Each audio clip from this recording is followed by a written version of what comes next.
जय गुरुदेव। और आज गुरु पूर्णिमा के विषय में और गुरु के विषय में थोड़ा सा जानकारी देता हूँ।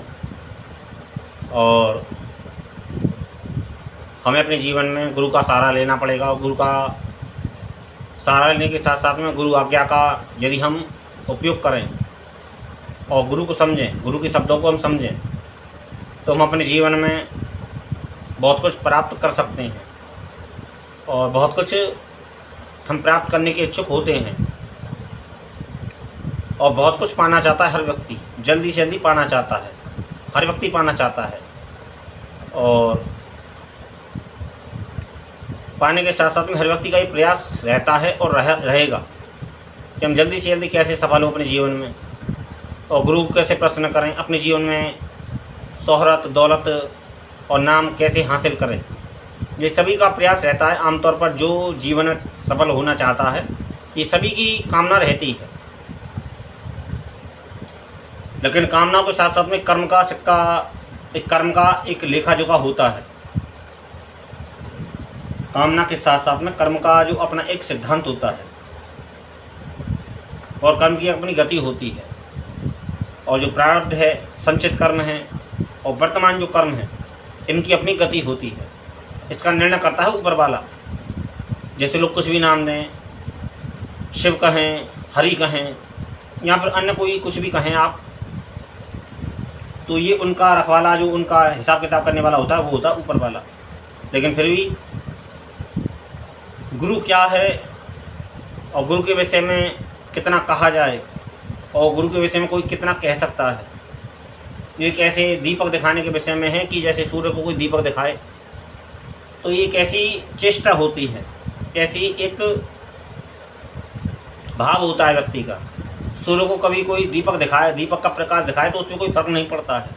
लेकिन फिर भी एक संसार में एक चलन है, संसार का एक नियम है। क्योंकि यदि कोई है तो कुछ तो कहेगा और कुछ कहने के साथ साथ में कहना भी आवश्यक है। अब शब्दों में ही बात व्यक्त हो सकती है। अब परमात्मा तो कभी किसी के लिए आता नहीं, और आता है तो आदमी समझ नहीं पाता है। गुरु के शब्दों को हम ठीक से समझें। गुरु के बिना कुछ हो नहीं सकता है जगत में। गुरु के बिना आधार नहीं है। जिस तरीके से पहली गुरु माता होती है और दूसरे गुरु पिता होते हैं, तीसरा गुरु टीचर होता है जो हमको पढ़ाता लिखाता है, और चौथा गुरु वो होता है जिससे हम शिक्षा लेते हैं, और पांचवा गुरु जो होता है वो शिक्षा देता है। जो शिक्षा हमको देता है, हम जाते हैं उसके पास में, एक अलग अध्यात्म की शिक्षा। गुरु अलग अलग तरीके से होते हैं। कई गुरु, दत्तात्रेय ने बहुत गुरु बनाए थे अपने जीवन में। तो गुरु क्या है और गुरु का महत्व क्या है और गुरु से हम क्या सीख सकते हैं और गुरु को हम कितना महत्व देते हैं। हम अपने जीवन में जल्दी से जल्दी सफल होना चाहते हैं, जल्दी से जल्दी तरक्की पाना चाहते हैं, जल्दी से जल्दी अपना नाम कमाना चाहते हैं। एक ऐसी ही बात है कि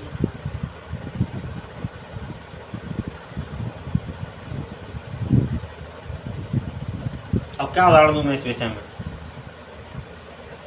ये एक ऐसी ही चेष्टा है कि आप किसी व्यक्ति को गोली मारो और सारा संसार मर जाए और वो सारा संसार मूर्छित हो जाए या फिर मेरे बस में हो जाए, यहाँ पर मुझसे डरने लगे एक गोली में। ऐसे लोगों की कामनाएं होती हैं।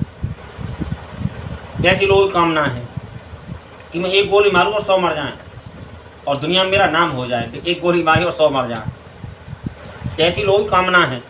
जल्दी से जल्दी वो पाना चाहते हैं, जल्दी से जल्दी सफल होना चाहते हैं और कोई ऐसा आइडिया चाहते हैं, ऐसा शॉर्टकट रास्ता चाहते हैं कि बस नाम हो जाए, काम हो जाए और बस अपना सारा फिक्स हो जाए, जीवन तय हो जाए कि कहाँ से चलेगा और कहाँ ख़त्म होगा और मैं ही मैं हूँ। तो इन चक्कर में मत पड़िए, क्योंकि जीवन कामना की पूर्ति के लिए पैदा नहीं हुआ है। जीवन जो है वो कामना की पूर्ति के लिए पैदा नहीं हुआ है। जीवन का एक सिद्धांत है, जीवन एक लक्ष्य के लिए पैदा हुआ है। पहला लक्ष्य भगवान को प्राप्त करना, पहला लक्ष्य। इस जीवात्मा की निरंतर खोज रहती है कि हम कैसे अपने भगवान तक, अपने स्वामी तक, ईश्वर अंश जीव अविनाशी, हम उस ईश्वर तक कैसे अपने आप को पहुंचा सकें। उसके लिए क्या प्रयत्न करना चाहिए, हमें कैसी साधना करनी चाहिए, और किस गुरु का मार्गदर्शन लेना चाहिए और किस गुरु को हमको धारण करना चाहिए और गुरु के पास में होता क्या है, गुरु की बात में वास्तविकता में होता क्या है। सही मायने में गुरु के पास में कृपा होती है और शब्द होते हैं। गुरु वैसे तो सब पर कृपा करते रहते हैं, लेकिन एक विशेष कृपा होती है और विशेषों पर होती है। लेकिन उससे बड़ी बात आती है कि विशेष कृपा होती किस पर है और क्यों होती है। कि उसका एक सिद्धांत है कि जो मन से गुरु को पूछता है, वैसे सभी कहते हैं कि हम मन से पूछते हैं, मन से पूछते हैं। आप पूजने को पूज लो, कोई बुरी बात नहीं है मन से पूजना, मन से ही पूजे जाते हैं, सारे जो काम होते हैं वो मन से ही होते हैं।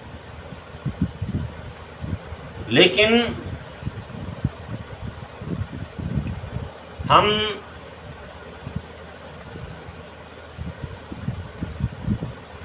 शब्दों को कितना महत्व देते हैं। गुरु के जो शब्द होते हैं वो तोल कर बोलते हैं। वो गुरु जब बोलता है तो वो ऊंचाई से बोलता है, ऊंचाई से। उसने अनुभव किया अपने जीवन में। और जब शिष्य उसको सुनता है तो वो नीचे के पायदान पर है, वो सुनता है, रेस्ट कर देता है, नहीं समझ नहीं आया। और कोई समझता भी है तो सुनने का प्रयास करता है, लेकिन फिर भी जब तक बैठा है, जब तक वो प्रयास करता है कोई समझ में बात आ जाए तो प्रयास करता रहता है। और नहीं समझ में आता है तो वो रिएक्ट कर देता है और फिर से आगे नहीं समझ में आता तो फिर कुछ नहीं होता है। लेकिन गुरु की कृपा तब होगी जब हम गुरु के शब्दों को महत्व देंगे। गुरु का एक एक शब्द, एक साल का, 10 साल का, 15 साल का, 20 साल का निचोड़ होता है एक एक शब्द। जब गुरु बोलता है तो वो ऊंचाई से बोलता है, वो अनुभव से बोलता है, वो एक अनुभव से बोलता है कि मैंने इतना जीवन जिया है। उसका ये निष्कर्ष है, ये शब्द यहाँ पर फिर बैठता है। लेकिन जब वो नीचे वालों को बोलता है, अरे कुछ नहीं बस, क्योंकि हर व्यक्ति का प्रयास ये है कि वो जीना नहीं चाहता है, करना नहीं चाहता है, वो केवल भोगना चाहता है, पाना चाहता है। वो जीवन को जीना नहीं चाहता है, भोगना चाहता है, पाना चाहता है। तुरंत दान और महाकल्याण। जैसे मैंने फूंक मारी और आदमी मर जाए, ऐसी कामना है। कोई ऐसा, मुझसे बहुत से लोग कहते हैं, मेरे पास में बहुत से संपर्क में हैं ऐसे लोग, कि ऐसा कोई गुरु जी शॉर्टकट रास्ता बताइए, यहाँ पर कोई ऐसा मंत्र बताइए, और यहाँ पर कोई ऐसा कोई मार्ग बताइए, यहाँ पर कोई ऐसी विद्या बताइए कि एक झटके से मैं सारा काम हो जाए, सारे काम हो जाए एक झटके में। तो सबसे पहले तो मैं ही करूँगा इस काम को, आपको क्यों बताऊँगा मैं, और आपके पास में आऊँगा क्या? जब एक ही झटके में सारे काम हो जाएंगे तो मैं आप लोगों के पास में क्यों आऊँगा? आपके पास में मुझे आने की क्या ज़रूरत है? मैं स्वयं ही नहीं कर लूँगा। मेहनत से कतराओ मत। सत्य वो नहीं है जो तुम जानना चाहते हो, यहाँ पर तुम जो समझना चाहते हो, सत्य वो नहीं है। सत्य कोई बाजारू चीज़ नहीं है। सत्य को जीना पड़ता है, समझना पड़ता है, जानना पड़ता है, उसके लिए उस पर चलना पड़ता है। जैसे पति पत्नी मिलते हैं, आपस में रात्रि क्रिया होती है, पति पत्नी के बीच में समागम होता है, तो समागम होता है तो बच्चे भी होते हैं, घर में बच्चा रह जाता है, तो उसके लिए हमको 9 महीने की प्रतीक्षा करनी पड़ती है। उसमें बीच में 9 महीने में बहुत सी समस्याएं पैदा होती हैं जीवन में। कभी दर्द मार रहा है, और कभी दर्द मारा, कभी कभी तबीयत बिगड़ जाती है, कभी कभी और भी बहुत सी परिस्थितियां हो जाती हैं कि बहुत से कभी कभी इत्तेफाक से ऐसी घटना घट जाती हैं कि कोई लेडी छत से गिर गई, यहाँ पर पति पत्नी में कोई विवाद हो गया। तो ये 9 महीने के बीच में कि जो क्रिया को जो अनुभव जो बता रहा हूँ मैं आप लोगों को, कैसी कैसी घटनाएं होती है जीवन में। कभी कभी और भी घटनाएं घटती रहती हैं, कभी कभी बच्चा उल्टा हो जाता है। मैं उन चीज़ों को बता रहा हूँ आप लोगों को जो प्रैक्टिकली है।